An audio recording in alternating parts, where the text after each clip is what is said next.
Good afternoon, everyone. I am Jasmine May Ilateza. Today, let us move on to Chapter 7 Learners in Other Marginalized Groups. So, here are the lessons to be covered for today's discussion. First, marginalization in education. Next, marginalization and inclusion. And last, different learners in marginalized groups. First, let us discuss marginalization in education.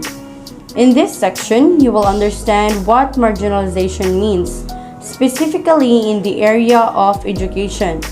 You will learn about different groups that are marginalized in society and in education. We will explore a process that could be used to identify issues of marginalization in class or school. There might be situations that you are not aware of about marginalization issues, and it is important for us, future facilitators of learners, and for adults as well as in school community to be aware of this issue, so that an appropriate response can be given for you to better understand our lesson. We have to know first what is marginalization. When we say marginalization, it is a multidimensional process that derives opportunities and outcomes to those living on the margins, while enhancing the opportunity and outcomes for those who are at the center. Now, how about marginalization in the area of education? Marginalization in education is both outcome and a process through which individuals or groups are systematically denied to the right to acquire academic or social capabilities through education that results in the exclusion from social institutions, civic processes, and economies. In other words, marginalization is a powerlessness of certain individuals, and some of these powerless individuals are IPs or indigenous people. To conclude, there are children part of indigenous group. They are distinct socially and culturally.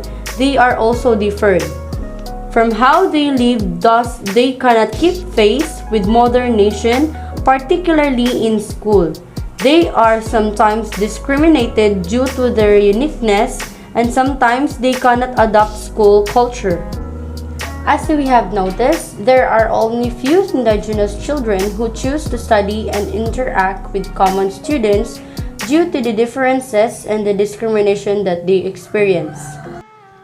Now, to support this idea, according to D.K. and Clark of 1996, cited by Michaud, 2012, the theory of marginalization can trace its roots to the theory of the marginal man, which at the first pointed to the peculiar traits that arise when a person is situated in a marginal position among two social environments that are not completely matched. In the addition, Robert Park and Everett analysis of the marginal man focuses on the individual who is born and raised in one culture and immersed in a different prevailing culture. It means that this transition situates the individual in a during interaction and connection in a different culture, religion, language, race, and political belief. Growth about schooling in a cultural marriage, immigration, or other reason, according to the Goldbridge of 1941.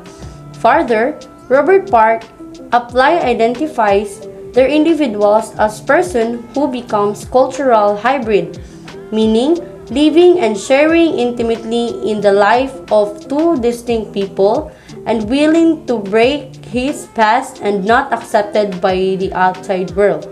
Also, according to Gibbon of 1947, a crisis experience becomes a personal concern when the individual is rejected.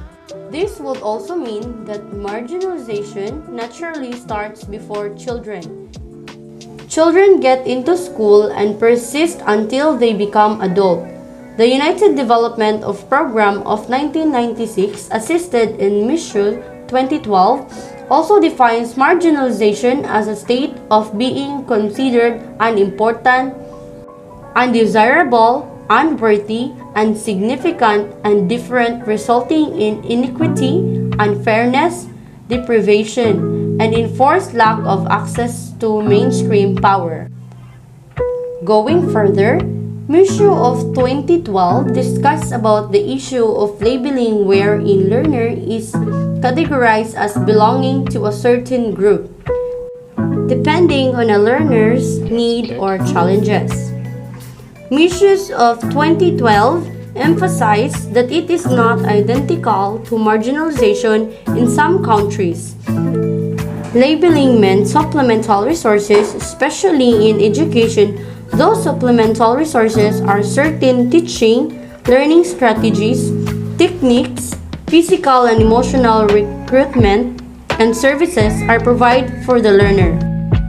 There are also some other countries that labeling will only have detrimental effects to learners being shamed and ridiculed. If you look from in a different perspective, learners not having labels or not belonging to a group is also counterproductive. Why? Because they will be not giving attention or importance.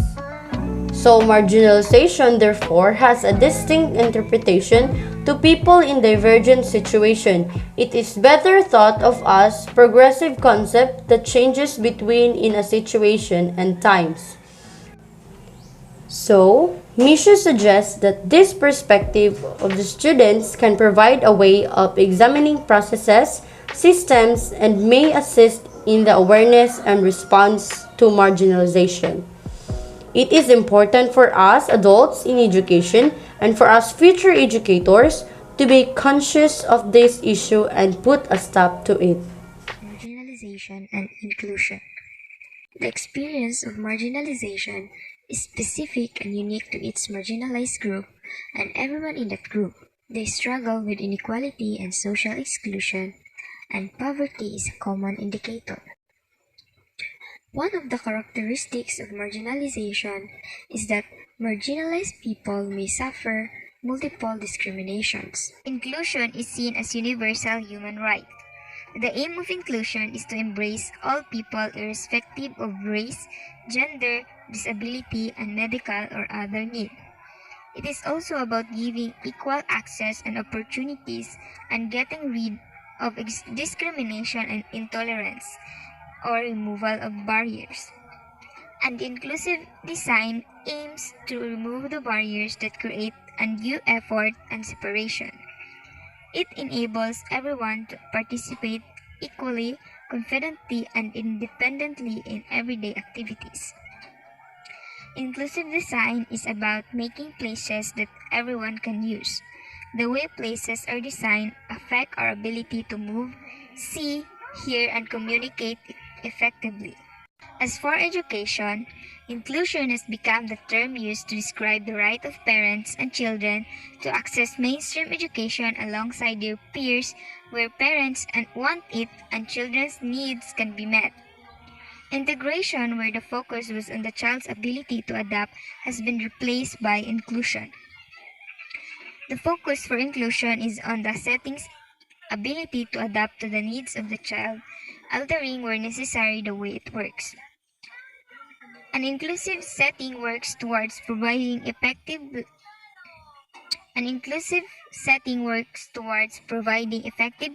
planning and different activities or differentiation in order to meet individual needs. A number of educational establishments have found that a move towards inclusive education has led to an improvement in general educational standards. According to Apat Biyaya Foundation in 2017, the Philippines was home to the first modern public schooling systems, the oldest universities, colleges, and vocational schools in Asia. However, this has not yet translated into improved basic educational standards for its marginalized children. Marginalized groups are often abandoned by national education policies that deprive many people of the right to education.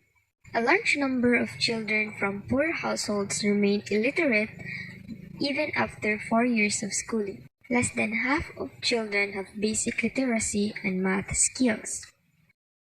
Misu in 2012 manifests how young people's voice can intensify systems, processes, and experiences in congruence with inclusive education.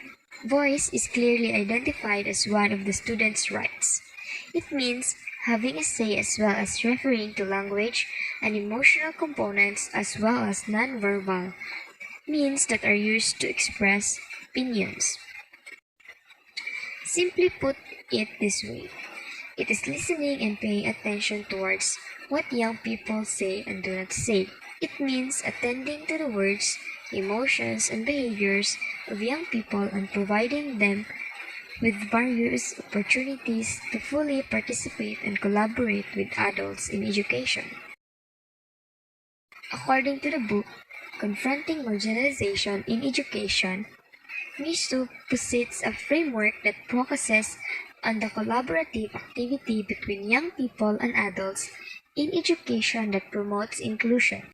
It also takes into consideration other factors that contextualize marginalization, like the curriculum, systems with the society, and effects of the administration and management of the everyday lives of teachers and young people in schools. This framework demonstrates a four-step cyclical process that is quite flexible. As we can see in the figure, these are the four steps in the framework: opening doors, enabling voices to be heard, looking closely, bringing concerns to the surface, making sense of the evidence, sharing data with the learners, and lastly, dealing with marginalization, encouraging inclusive thinking practice. Moving forward, I'm going to discuss about the four steps in the framework that Mesu posits that focuses on the collaborative activity between young people and adults in education that promotes inclusion. Step 1. Opening doors, enabling voices to be heard. Situating the students in the center of the process, various methods are used to allow them to express how various concerns and experiences lead to the marginalization of students in school. In this way, the students are respected as active participants. Different methods are suggested to be used, are, are appropriate to the age of the learners that measures social relationship. The question to be raised is, what do you think are practices, behaviors, policies, and systems in class or in school that causes marginalization? Step 2. Looking closely, bringing concerns to the surface. In this stage of the process, data gathered from step 1 is meticulously examined to identify students who may be experiencing some kind of exclusion or any concerns that might lead to marginalization. It is the practitioners who study the data unless there were students who acted as co-researchers. They gather and discuss the data and the basic information that is surfacing from specific students and about distinct concerns. The question raised is that, is there any person or students in class who experience being marginalized, and how? Proceeding to the next step, which is step 3, making sense of the evidence, sharing data with learners. In this step, it is when the time that there is an explicit focus on the concerns about marginalization that were gathered from the previous steps. Students are asked to think about their own experiences as well as about their classmates' feels and experience. It involves discussion between the adults and the students. Now, sharing data with learners, these teachers are very aware that prime owners of assessment data are the students, and the sharing the data enables students, teachers, and parents partnership to improve teaching and learning. And now the step 4, which is dealing with marginalization, encouraging inclusive thinking and practice. Collaboration between the adults and students in this is very significant, and also it spells out the response of the group and the concrete action that will be taken to confront issues and concerns about marginalization that were shared in the previous steps. This step is not the end of the process, because it goes on and makes adults mindful of what the young people have to say. It also assures both the young and the adults that marginalization is needing your attention, concerns, and address. Building an inclusive society that empowers marginalized groups and individuals supports sustainable development. Marginalization must be eradicated permanently, and the fact that we are all members of the same community must be sufficient to treat each other fairly.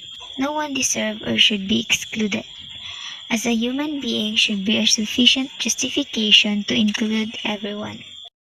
So what you see in the picture is an image that depicts thousands of words, a certain feeling which most of us couldn't foretell how it feels. Have you ever felt the feeling of being left behind, deprived and privileged and treated as less important just because you're not among them? When will the society uses its heart to see the beauty of imperfection, to realize that the world is not fair but somehow it makes us unfairly equal? How strange, isn't it? Like, how can we define happiness without the presence of sadness? The way we look at things can make a difference. Our point of views can really make a change. Our treatment, our care, our attention and empathy towards those who feel different can somehow change their life ineffably. To help them realize that they are human too, vulnerable but deserved the essence of belongingness. So here it is. These are the list or examples of marginalized people or group not just in educational environment but also in other aspects of our society. First, we have child laborer or domestic workers. Second, we have indigenous people. Third, abused children. Fourth, refugees or displaced children. And fifth, children in conflict zones. So first, let us talk about child laborers or domestic workers. Child labor is the practice of having children engaged in economic activity or a part of full-time basis at a very young age, and they are already working. The unfavorable lives that has been given to these children has much more detrimental impacts to their physical and mental development. One of the saddest factors or reasons to be pointed out why these children are forced to work at a very young age is mainly because of poverty, lack of good schools, as well as growth of informal economy. Aside from that, it's the parents' responsibility to sustain for the family, and the children shouldn't be liable for the responsibility that their parents must portray in the first place. One major reason why some children's lives are being compromised is because of the parents' lack of family planning. Actually, this issue is one of our country's major concerns. The rate of teenage pregnancy and unplanned family building can be pointed out why our country is at verge on dealing with poverty. Hence, many lives of our fellow men, especially the young learners, are forced to work to sustain for the family instead of going to school and learn a lot of things for the betterment of their future and for the country. According to the International Labour Organization, child labor affects 215 million minors worldwide. See? How sad to think how immense the population of young laborers, not just in our country but throughout the world. Imagine that 215 million minors or children throughout the globe who are working to sustain for the family instead of going to school. So as a result, they remain illiterate, which limits their ability to contribute to their own well-being as well as to the community they lived. The child labor is where children at their young age choose to work due to poverty. They have no choice but to do it even it is hard because if they will not do it, then they cannot survive from their everyday living. Due to this, they are not able to send in school because the time that they should spend to study was spent to work. There is already law that protects the right of the child. Included here is the child should not allow to work because it is their parents' responsibility to provide their basic needs.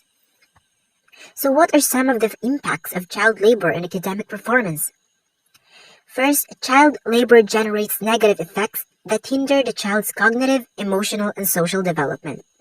In the majority of cases, child labor makes adequate child and youth inclusion and educational system difficult. So why are these things happening? Because child gives their time for their work and have less or no time to study homeworks. Hence, it would take a long period of time for them to learn since their attention that's supposedly reserved for academic purposes is reduced due to the fatigue produced by the intense labor. So what can we do as a person to stop child labor? So since this issue has been long-rooted in our history, there's already a huge gap we need to fulfill, and it's sad to say that it'll take us longer years to address this issue. But for the meantime, our small ways can lead to bigger results and aid for the betterment of our future. We can actually donate funds in NGOs working for rehabilitation of street children, as well as strengthening and supporting various advocacy that aims to hinder the increased rate of young laborers and poverty. Second one, we can make the rural people aware or informed about the benefits of education, so that these people will be given a chance to rephrase their perspective and somehow realize that their children shouldn't be left behind, and therefore must pursue education to cope up with the major changes of our modern world and give contribution not just for the family, but for the country as a whole. And for the third, help government to stop child labor. This is a must advocacy that we should support with.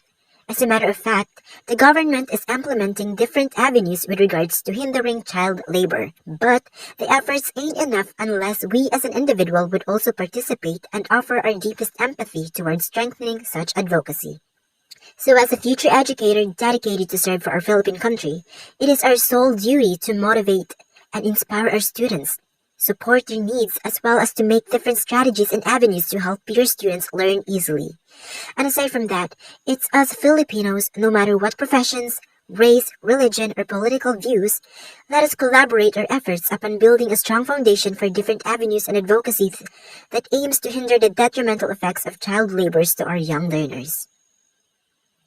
So moving on to the next part of the list, we have indigenous people. There are children who are part of indigenous group. They are distinct socially and culturally. They are also different from how they live, thus they cannot keep pace with modernization.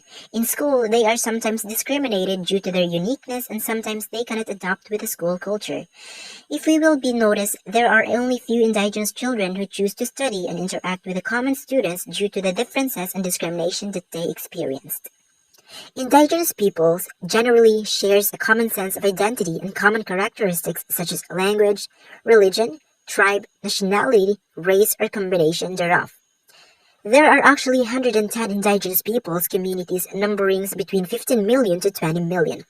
In Luzon, there were about 30% rate for the population of indigenous people, whereas in Visayas, there are about less than 10% of the population rate, as well as in Mindanao, which has roughly about more than 60% population rate for these indigenous people living within the Philippine country.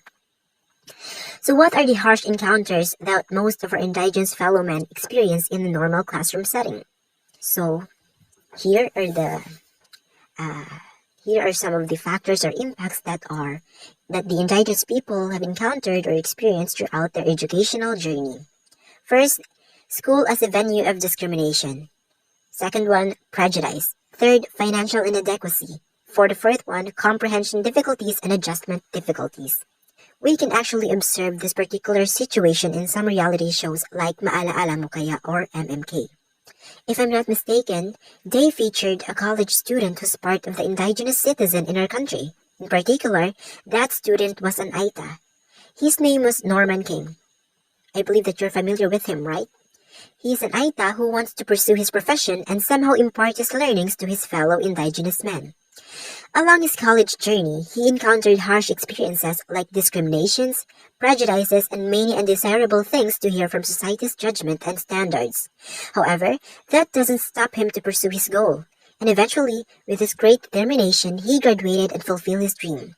What makes his graduation extra special was the fact that he rode his Katutubo attire at the event, representing his tribe, as well as to show to everyone that culture differences can't hinder an individual's right for education and cannot quench an individual's burning desire to achieve goals in life. Well, there's no doubt why Norman King is able to fulfill his goals, because just like us, he's human too. We should stop the stigma, treating indigenous people as less important, uneducated, and such. Though most of them are still uncivilized, we cannot blame them, and it's not their fault in the first place. In fact, it is us who are responsible for their absence, and so we must do whatever it takes to lend a helping hand for them to grasp for. Actually, we can help even in small ways, and it does make a difference.